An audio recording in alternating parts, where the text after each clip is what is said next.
Good morning, good afternoon, good evening to each and everyone, especially those at the other side of the world. There is no time and space between us. There is only this present moment, and we are one. On diary entry number 1052.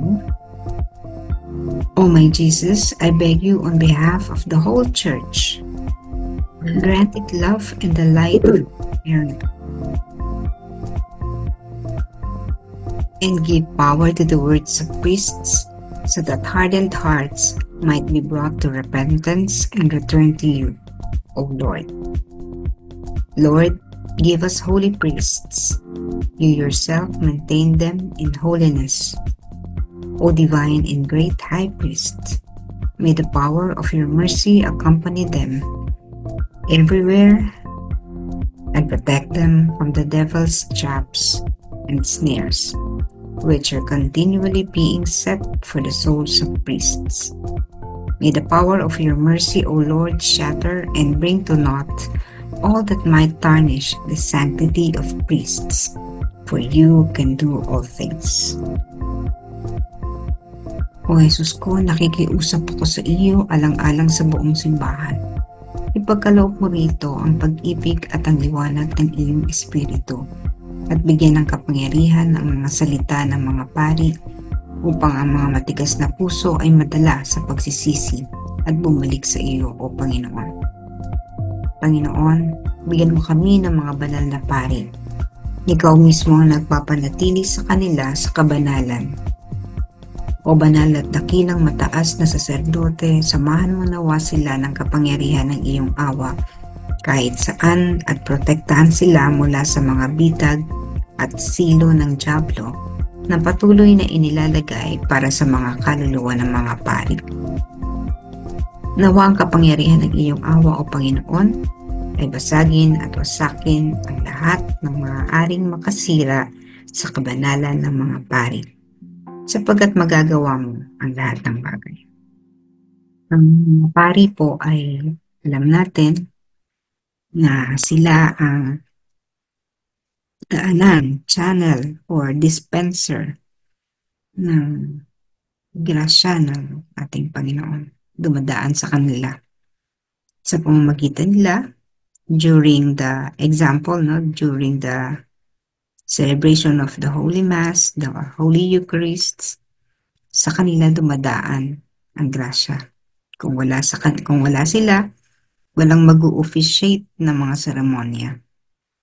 So, dumaan sila doon sa proseso ng pag-aaral, formation, sa pagkapari.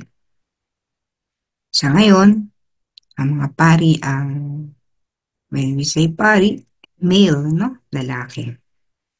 Sa ngayon, ang karamihan dito ay itinakda ng simbahan. Although, in some areas, mayroon na ring mga babaeng namamahala ng mga gantong seremonya. Alam niyo, nung unang panahon naman, ang mga babae halimbawa sa Philippine Society, sa ating kasaysayan, yung mga tinatawag na babaylan, sila yung mga spiritual leaders ng araw, mga babae po, Sila yung mga matataas yung regard ng community at very feminine yung spirituality. Ngayon kasi naging masculine, naging patriarchal rather than matriarchal. Wala namang problema doon, But with Pope Francis, makikita natin that Pope Francis is slowly giving women, the religious women, yung mga babae nating mga religious, binibigyan na rin sila ng unti-unti ng mga kapangyarihan or key positions in our church, Hindi ko alam kung nakita niyo yun, yung the first woman, I forgot the name, binigyan siya ng position sa, I think, sa evangelization of the faith. Doctrine of the faith. I mean, mahalagang position ito sa simbahan na ibinigay sa isang Italian nun. No? Hindi ko nalimutan ko yung pangalan, but you can check it out.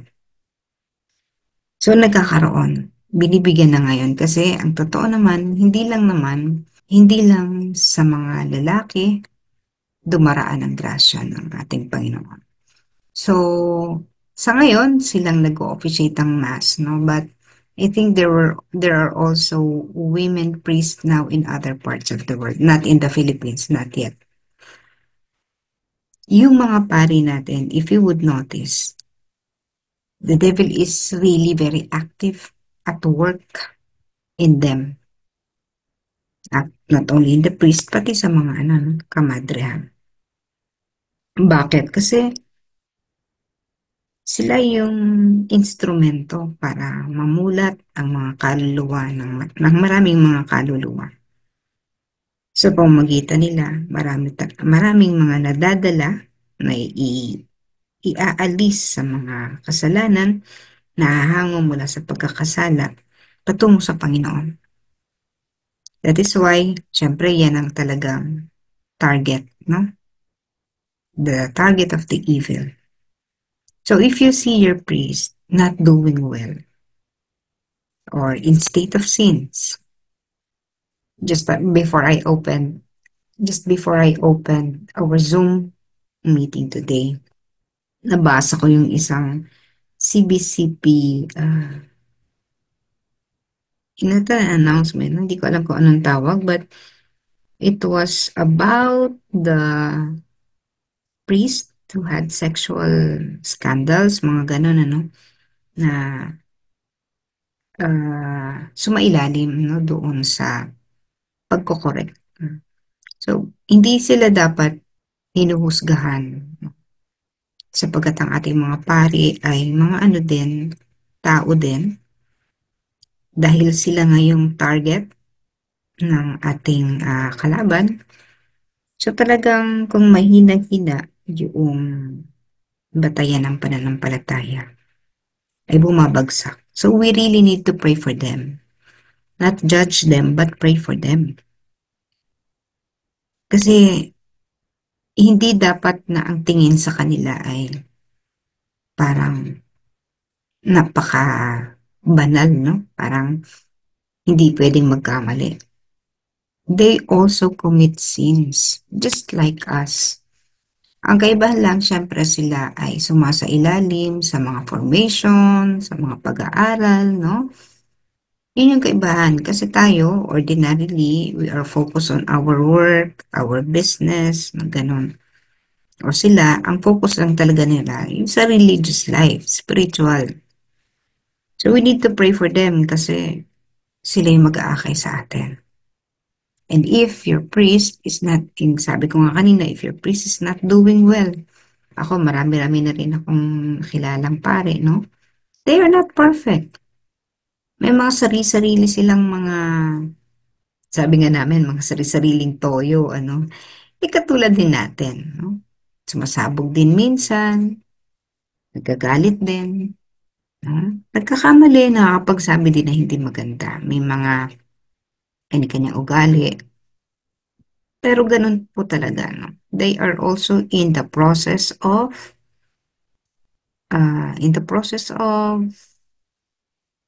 perfection, no? Katulad natin.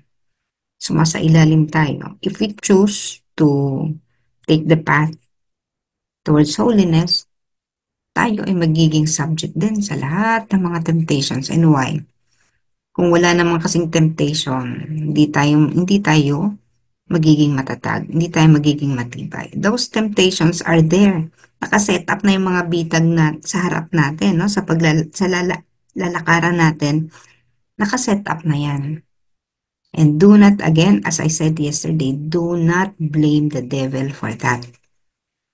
These are also on purpose. Di sana si Jesus, no? Or the divine mercy, sana kung gusto niya na maging maayos ang dadaanan natin, siya na mismo, tatanggalin na niya yan. Di na niya yan ilalagay halimbawa ng demonyo. No? Tapos gagawin ni Jesus, tatanggalin niya. Pero ba't di niya tinatanggal? Hinahayaan niya tayo na lumakad sa mga patibong na yon para matuto tayo. Kasi kung wala tayong mga challenges sa buhay, we will never learn. So parang isang bata, pinalaki sa isang napaka-comfortable na buhay, paglaki niya, napaka-fragile, no? Hindi mo hindi makalabas. Pag lumabas, may sakit, may sipon, hindi maaring konting dumi, may sakit. Hindi na-immune, hindi natututunan ang buhay. Ni hindi marunong tumawid ng kalsada, no? Kasi simula, hatid sundo ng kotse hanggang sa eskwelahan, no? College na, ganun pa rin, hatid sundo pa rin. So, hindi marunong sa kalsada. That is why all those snares, yung mga bitag na sinasabi, that are placed there by the devil, these are intended to test us. Hinahayaan ni Jesus yan. And for our priest, mas marami yan. No? Kasi, dapat lang, kasi nagmamasteral na eh ang mga pare kumpara sa ordinaryong tao na hindi pa nakakagraduate ng elementary in terms of spirituality. The trials, the challenges are more difficult.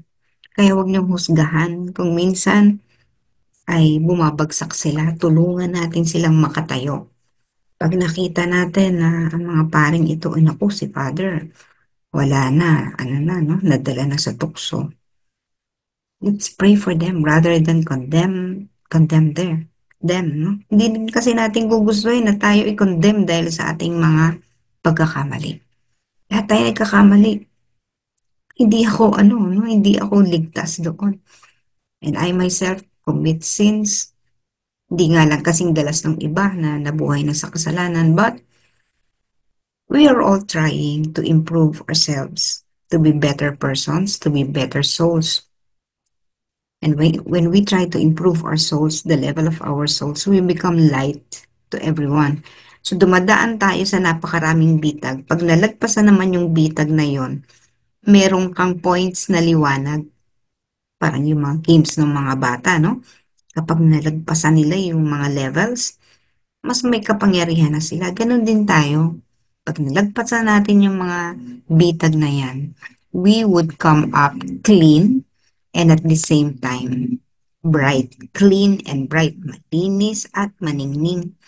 Saan natin gagamitin yung ating ningning? No? Hindi yan for personal, personal gratification or popularity. So, ginagamit natin ang ating liwanag to attract more souls.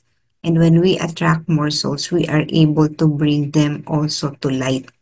So, naisasama natin sila sa ating paglalakbay patungo sa kabanalan, patungo sa kaligtasan. And that is salvation work. We will not be here on earth for other purpose. No? Ang purpose ng pagpunta natin sa lupa, pagkakapanganak dito, una ay para sa ating sariling sanctification, para tayo ay maging banal. Pangalawa ay maging bahagi ng kaligtasan ng mundo.